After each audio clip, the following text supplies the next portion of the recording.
Let me say good morning to our friends in North and South America. Good afternoon to our friends in the UK and Europe. Good early evening to our friends in the Middle East and India. Good evening to our friends in Malaysia, Thailand, Indonesia, Singapore. Good late evening to my friends in Australia. I'm also coming to you from Australia on this occasion.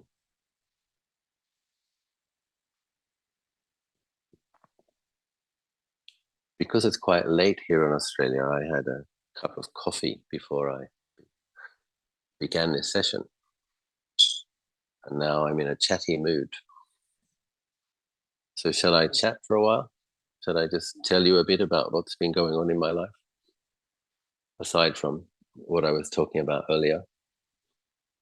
So the last time I was in Australia was 6 years ago.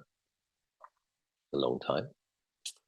And I guess I've been here about 8 or 9 days now, maybe 10.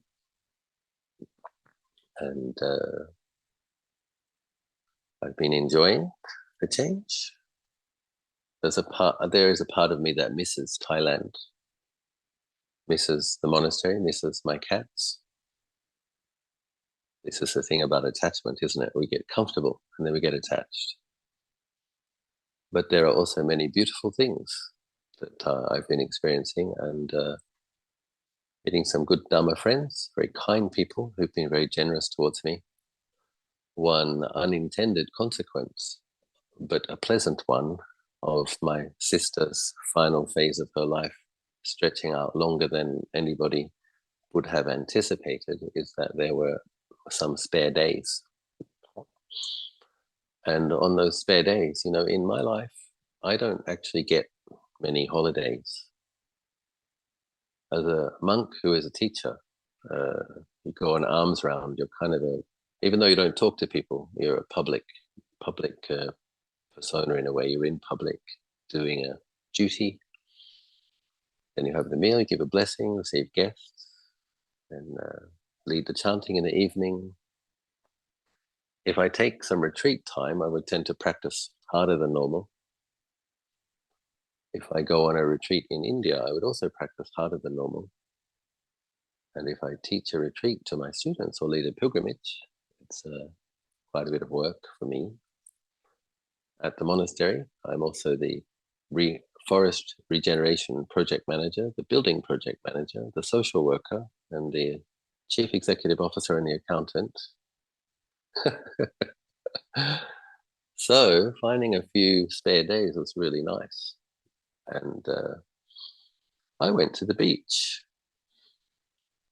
I went to my favorite childhood beach, and I remember from my memory, we lived in a place called Ocean Shores in northern New South Wales at a time when the population in Australia was 15 million people. So we were in a new housing estate. We moved in when I was 3 years old. It was the first housing estate in Australia to have underground electricity in 1975. Now, I think many people, and it had a golf course as the central feature highlight of but also had ocean views from the hills.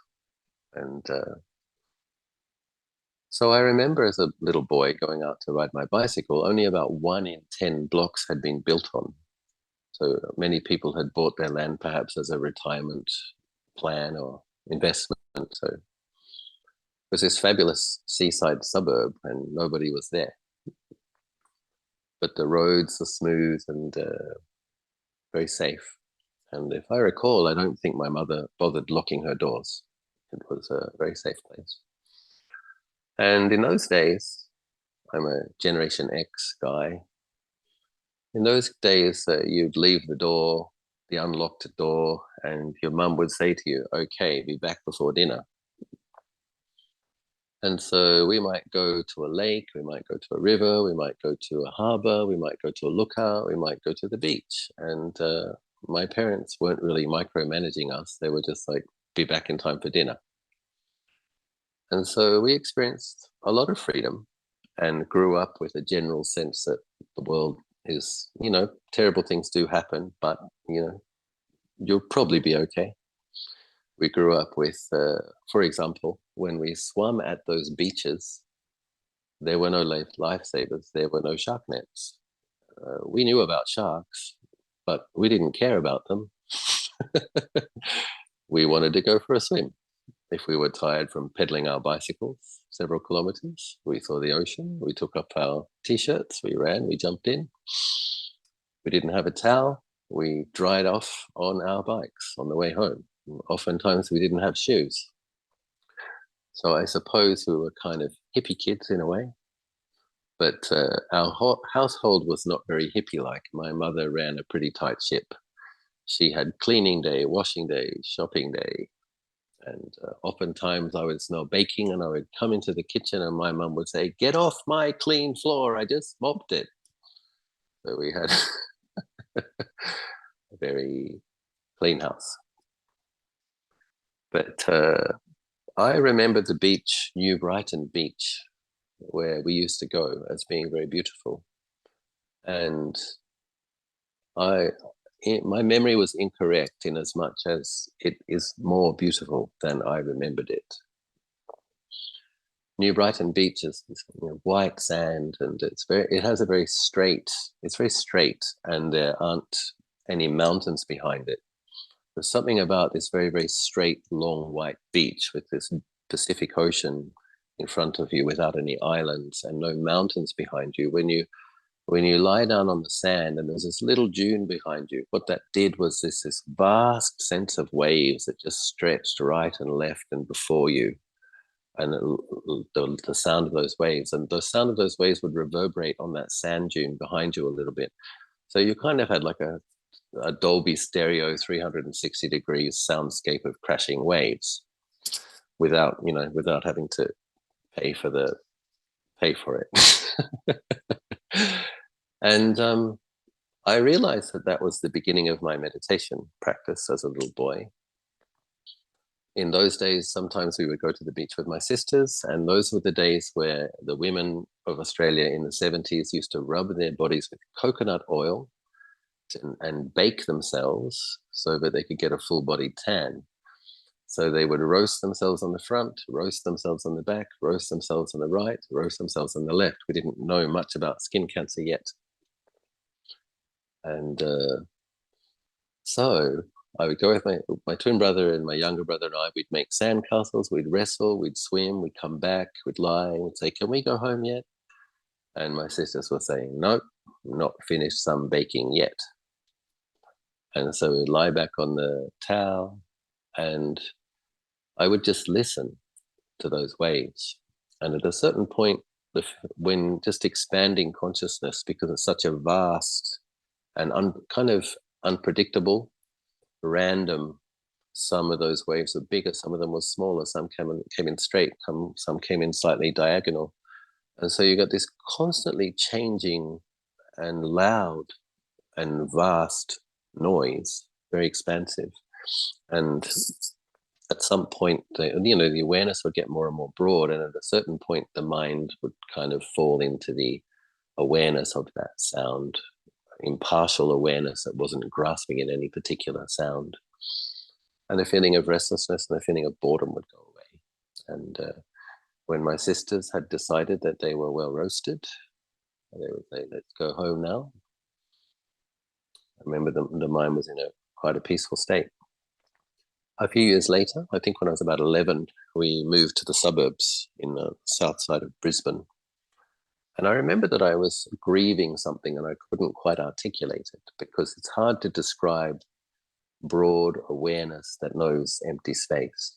It's hard to describe that as a child if you don't have the vocabulary. But when I look back at it now, when I was a teenager in the suburbs, I was grieving something, and I was grieving what I had lost from my childhood, that beautiful, benevolent, safe nature and that lovely, spacious awareness. And that became filled up with American sitcoms and cartoons and the kind of popular culture that teenagers get interested in, which was not very peaceful or nourishing. So it was lovely to go back, and like most human beings, there were some challenges in my childhood. The human realm is somewhere between heaven and hell. And but I recognized how it's very interesting to notice the way karma and merit ripens, whatever difficulties there might have been at school or at home or on the school bus or whatever. Being able to jump on your BMX bike and ride to the beach and have that benevolent, safe, beautiful environment was a tremendous support. And I think that feeling, that the beginning of my meditation practice was probably part of what motivated me to try and find it again. As a young adult, there was a sense of looking for something and knowing it existed, knowing it was there. And so I'm very grateful. And one sees very clearly that merit is a real thing. It's a very potent thing. The area where I grew up, having traveled a bit now, I really think it's one of the most beautiful places on the planet. And so there was definitely some merit manifesting. The weather, it's so interesting to experience winter, a sunny winter day in temperate Australia. The temperature ranges from, I think it's about 12 to 20, with a humidity of about 50. And then you realize it's so easy to exercise in this country. You know, it's like you want to warm up, but you don't get sweaty and itchy when you exercise.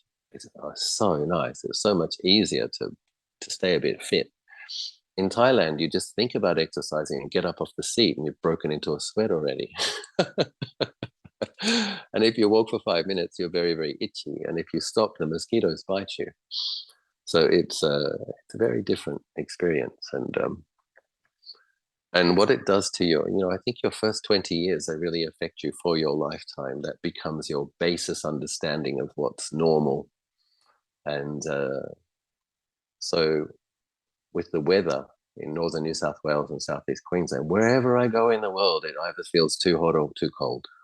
And I'm always complaining about the weather, because the weather where I grew up was just right. We had about 8 months a year of 15 to 25 sunny days, 60% humidity. So with that 20 years of 8 months a year of perfect weather, wherever I go, I complain about the weather. So and there have been some other joys. Delicatessen food in coffee shops, things that we don't get in Thailand very much. Sourdough, rye bread, goat cheese, avocado, sun-dried tomatoes, olives, carrot cake. We get it in Thailand, but it doesn't taste the same. The carrot cake in Australia comes in, I'm not kidding, 1 kilogram pieces. I really like carrot cake, and I could only eat half of it. And every single coffee that I've had was really hot. It's a very frustrating thing that happens in Thailand, is that your students may take you to a very nice looking coffee shop and pay a fortune for a coffee, and it arrives and you can stick your finger in it and it doesn't even hurt. And because you're a monk, you're not allowed to complain. So you drink your expensive, disappointing, lukewarm coffee, understanding what coffee is supposed to be like, something that most Thais don't understand. And in Australia, I have not yet had a bad coffee. I also went down the route where the old school bus used to take us. So following the school bus route from Ocean Shores to a place called Mullumbimby, Aboriginal word for the country town where I grew up, went to school. So very nice. And I've always been someone who notices, probably got a lot of visual intelligence, visual consciousness happening. I've always noticed colors, but since I started my water painting practice, maybe even more, I notice these things even more. There's a completely different palette of colors in Australia. In Thailand, because it's 80–90% humidity, the sky is a very whitish, pale blue. And you hardly ever see a sky in Thailand that is actually sky blue. you see a whitish, a white sky many days.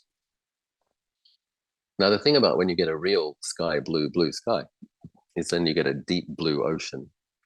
And so lovely to enjoy the sky blue and the deep blue. The colors in the paint tubes is a cerulean blue, Latin word for sky, aquamarine blue. And they really are similar to these colors. And then when it comes to the mountains in Australia, the grass is kind of yellowish, this yellowish green. And the eucalyptus trees are kind of bluish gray. So you have this yellowish grass and this bluish gray trees. It's a completely different palette of colors. They're very beautiful in a different way. Trees in Thailand are kind of emerald and the teal green, emerald green, verdant green, moss green, dark green. Sky is whitish. And the grass in the wet season, I call it fever green. It's so bright. It's unbelievable. Monsoon fever green is what I call the grass in Thailand in the wet season. And if you've not yet had a monsoon season fever, you might not know what I'm talking about.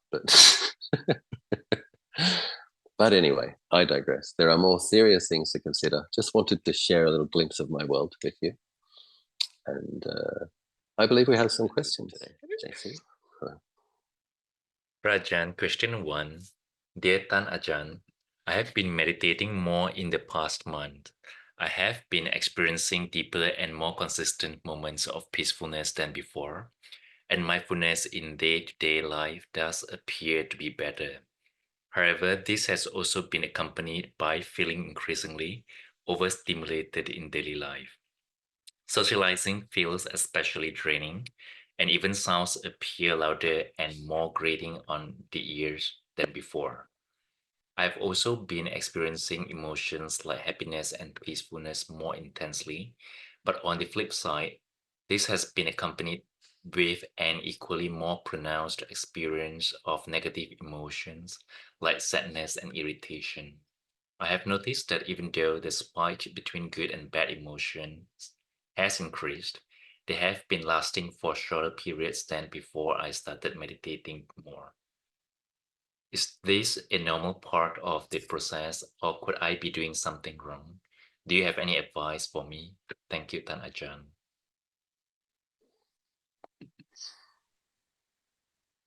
So I would say that this is a normal progression, and I would say that it's a good sign even. What happens when we meditate more is that the mind does become more sensitive, and because there's more samadhi in the mind, when you experience emotions, the samadhi in the mind can go into the emotions. So the emotions themselves can become more intense. But because there is mindfulness, we can also kind of bring them to cessation more quickly. So it's a normal part of the process, and actually essential part of the process, that the mind becomes more sensitive. And in general, what this person, I think, is saying is that there's more awareness of dukkha, because feeling irritation more acutely, and also the disinclination towards impingement and agitation that comes from socializing. That's normal. So, and there's some pain associated with that. But then when you look at how Lord Buddha describes how he recommends how one approaches the process of deepening towards liberation, is one keeps the 5 precepts, and then one day a week one either goes to the temple in Thailand. When we go to the temple, keep 8 precepts, be in a monastery, join the morning chanting, the evening chanting, meditate more, sweep leaves, basically getting away from the village, the impingement of the village, and being with nature. Lord Buddha recommended that one day a week. If you couldn't go to the temple, you'd do it at home. You would make your home more like a temple. And then, of course, we take periods on retreat, and then oftentimes if they could, at least in Thailand and Buddhist cultures, when the kids had grown up, the older folks would spend more and more time in the monastery. And that's for a good reason. They found the village, they started to find the village to be, in Thai, Wunwai, kind of crazy, busy, and unpleasant to experience harsh noises and busyness and worldly talk.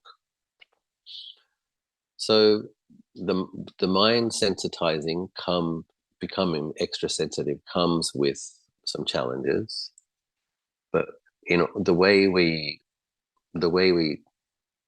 stop ourselves from feeling too dejected about it is recognizing that it also comes with gifts.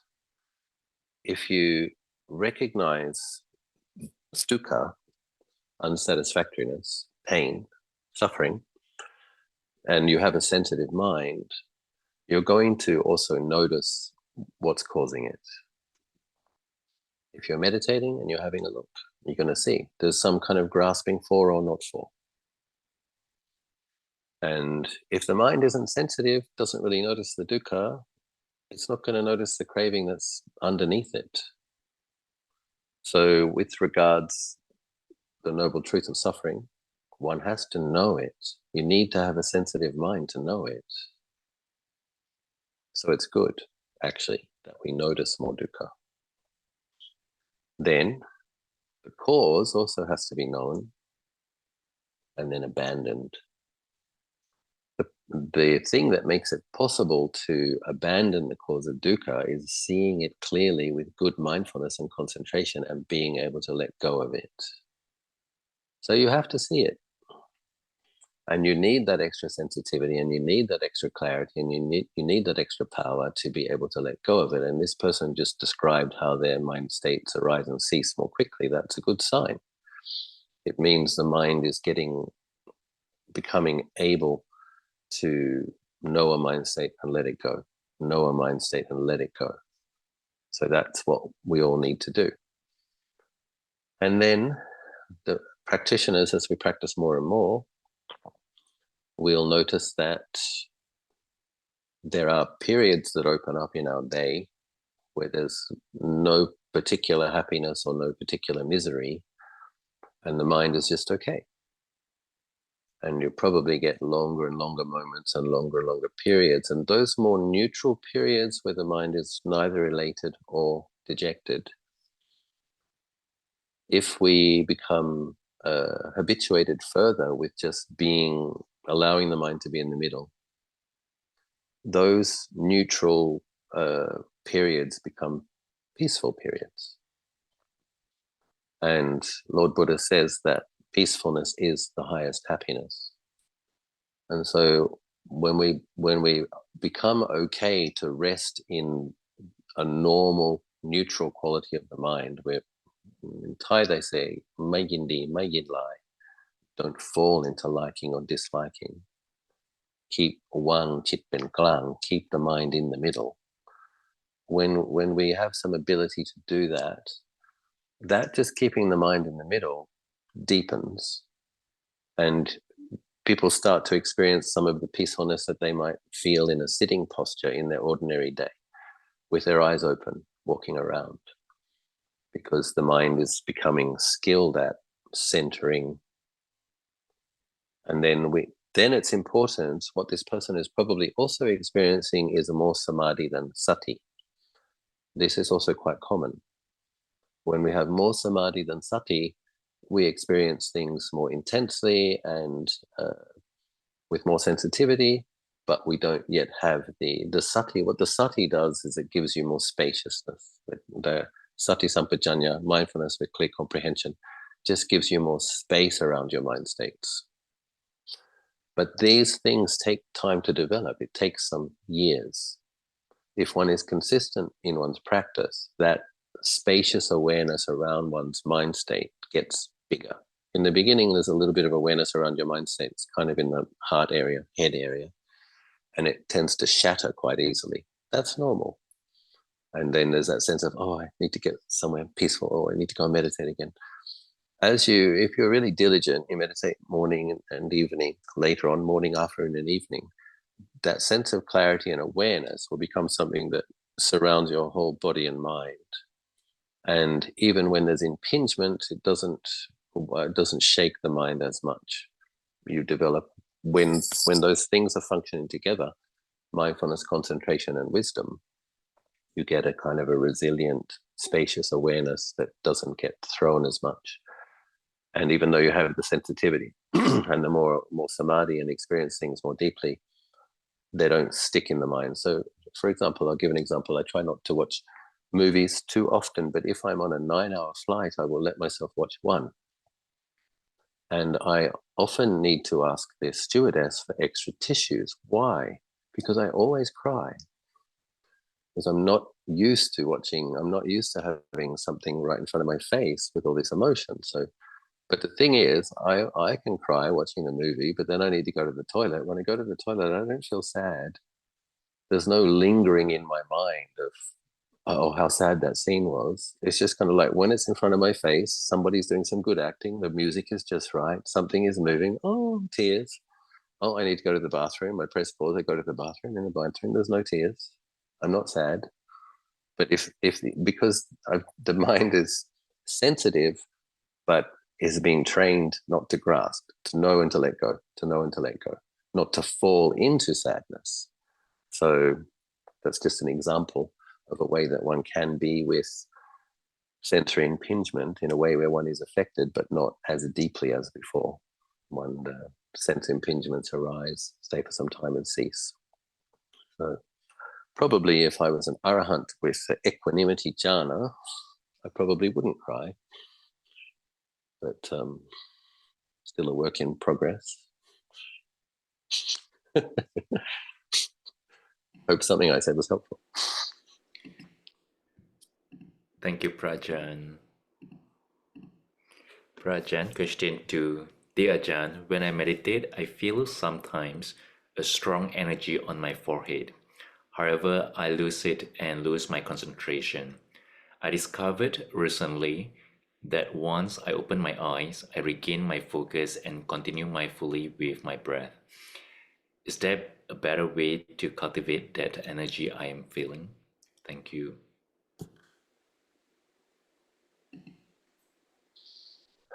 Different practitioners experience the mind concentrating in different areas. So some people will practice awareness of the breath in the abdomen, and when the mind becomes peaceful, kind of lower in the body.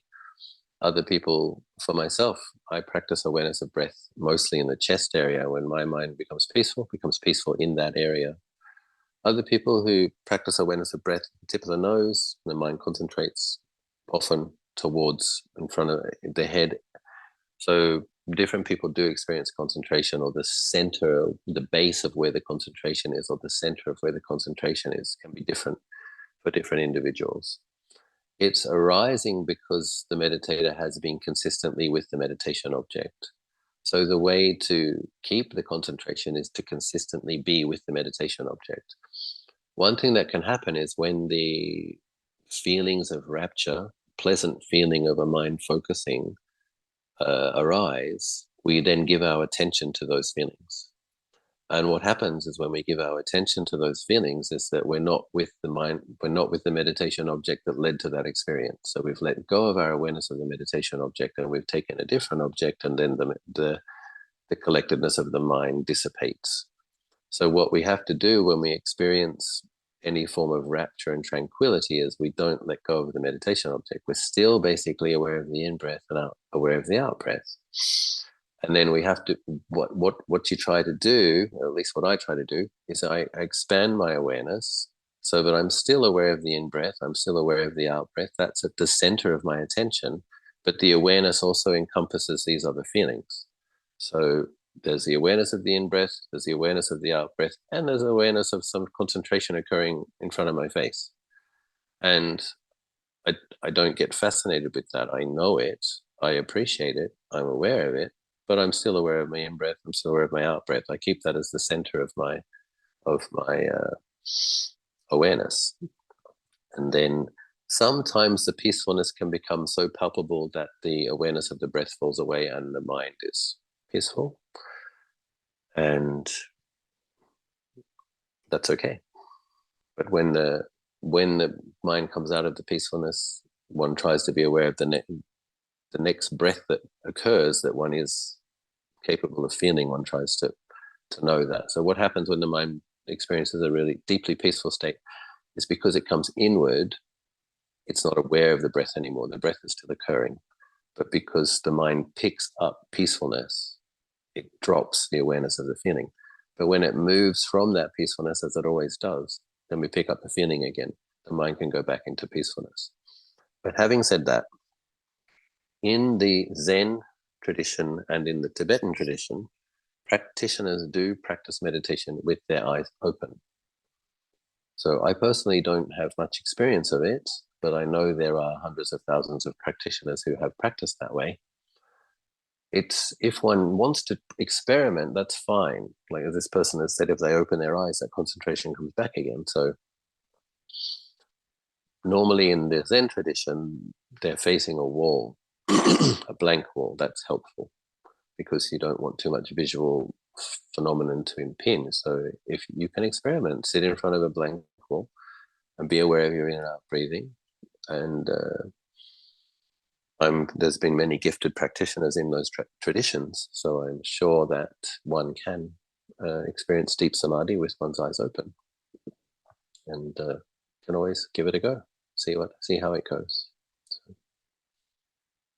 the Dalai Lama once said one of the benefits of training to meditate with one's eyes open is because some people, when they're meditating, begin to get peaceful, start to see devas or celestial bodhisattvas or these kind of things, but they don't see them when they open their eyes. He says, but if you train to meditate with your eyes open, and you start to see them with your eyes open, you might be able to be aware of beings in this realm and beings in parallel realms at the same time with your eyes open.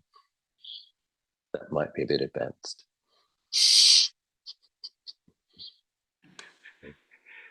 Thank and you, then Prajan. then you wouldn't doubt the existence of such things. So. Thank you, Prajan.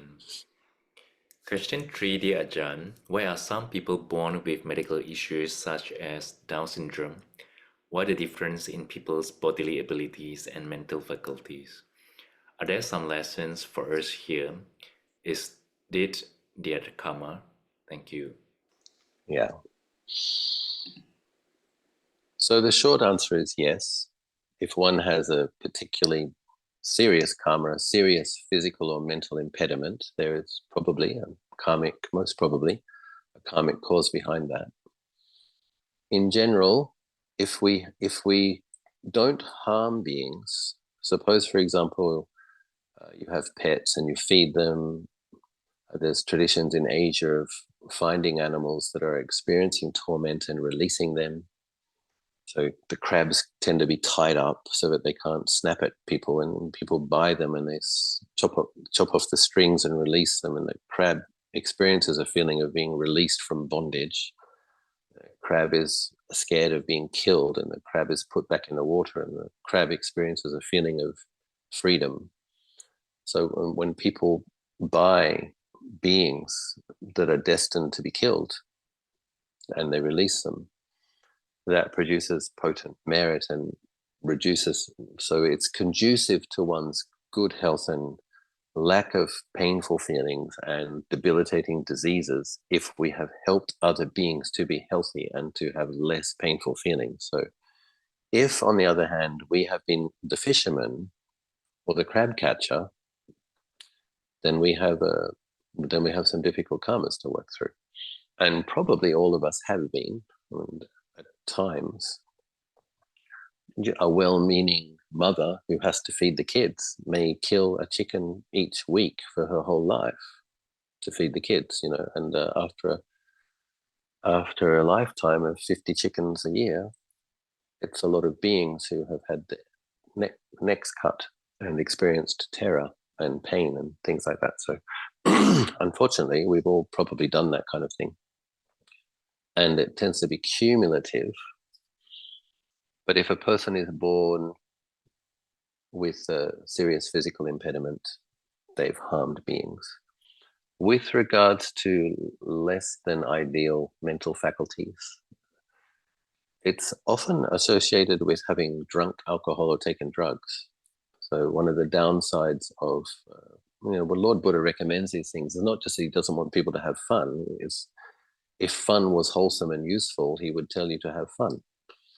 He is aware with his wisdom that if you dull your faculties habitually through taking intoxicating substances, you will be born with dull faculties as a consequence. So this is why we have to try to keep the precepts strictly. And so in terms of developing compassion, not being judgmental, I think it's important that we understand that we've all sowed those causes and we all could experience that even next life. Lord Buddha says the rebirth that we take, you can talk about probabilities, that if you've been mostly a good person, mostly ethical, it's probable that you'll get a human birth. But Lord Buddha also said it's like we've all made bad karmas as well, and that's like throwing up a stick and you don't know which stick will land on the ground. We've all made bad karmas, so we can get born. Even a person with great merits who's been on a wholesome and positive trajectory for some lifetimes can have a difficult life because of if things from many lifetimes ago ripen in that moment. So this is why it is good to go out of one's way to make potent merit if one can. The kind of things that will support you when you're dying. So daily meditation is potent merit. Strict keeping of ethical precepts is potent merit. Listening to Dharma frequently is potent merit. Going on pilgrimage, doing retreats, paying respects to Arya Sangha, all of these things are potent merits. And if one can, releasing beings who are experiencing torment and freeing them from their torment, that will also be very helpful. Sadhu Ajahn. Question for the Ajahn. I have a question. I have a condition which causes excess of dopamine secretion in my brain. I have been asked not to do any kind of meditation, contemplation. What do you suggest for me? Thank you.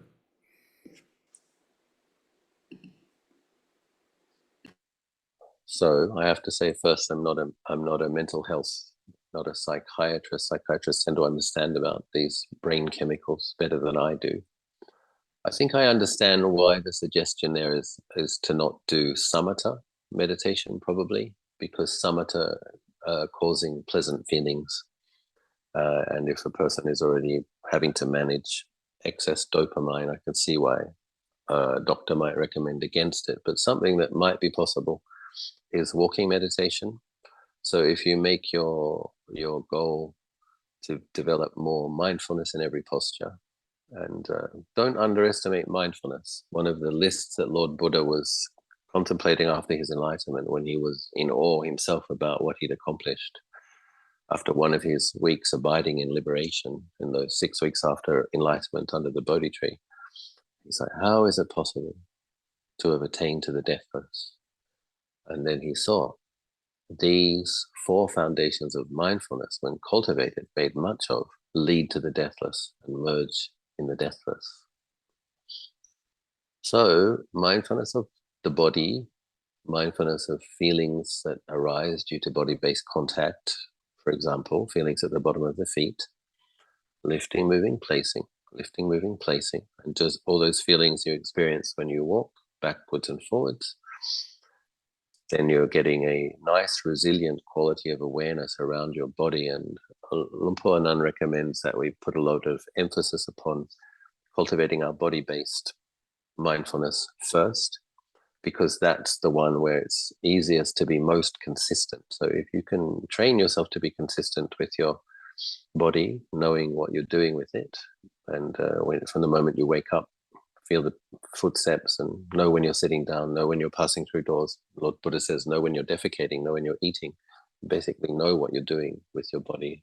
No, not intellectually. You have a presence of mind that is aware of what you're doing in your body. and mindfully knowing. When we develop that kind of mindfulness, then we naturally become aware of mind states as well, because the mind states occur within the parameter of the body. So if you have sensitivity, sensitivity that comes from training in mindfulness, you're aware of the mind states that occur within your body as well, within the same space as the body. And so you'll tend to be noticing wholesome mind states, unwholesome mind states, neutral mind states, because you have good mindfulness. So I would recommend walking meditation. And simply with the purpose of being aware of the feelings in the body, being aware of what you're doing in the body, and developing insight into.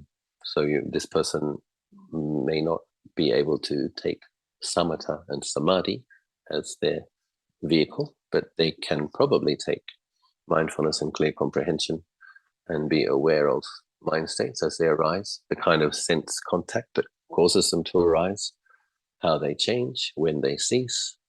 And it's an area, as a Buddhist practitioner, you can cultivate mindfulness, you can cultivate wisdom, you can cultivate anicca sanya, awareness of impermanence and cessation. And that will be speeding you towards nibbana with a different focus. I wish you all the best. I have a big family reunion tomorrow. Tomorrow I'll be seeing my big brother, his wife, and his daughter, my twin brother, my younger brother, my twin brother's wife, my sister who just passed away's son, my mum, and my younger brother. So I better have some good energy available for the family reunion.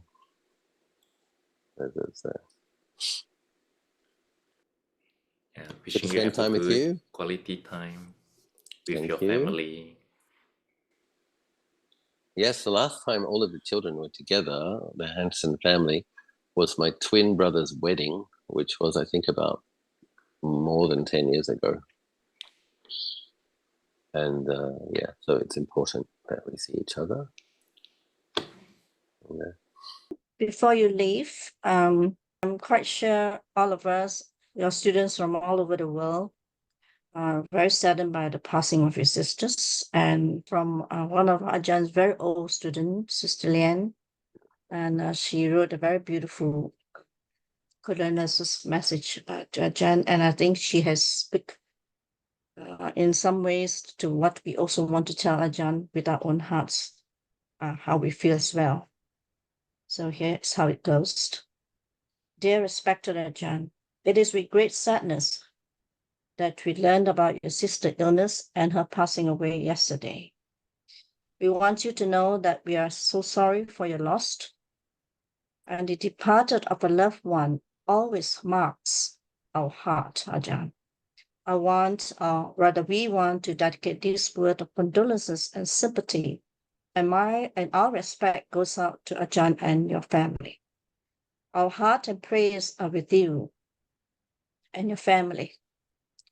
I'm sure with Ajahn at her side, Jane's side, your support, your guidance, your teaching, your metta, and your upright spiritual cultivation.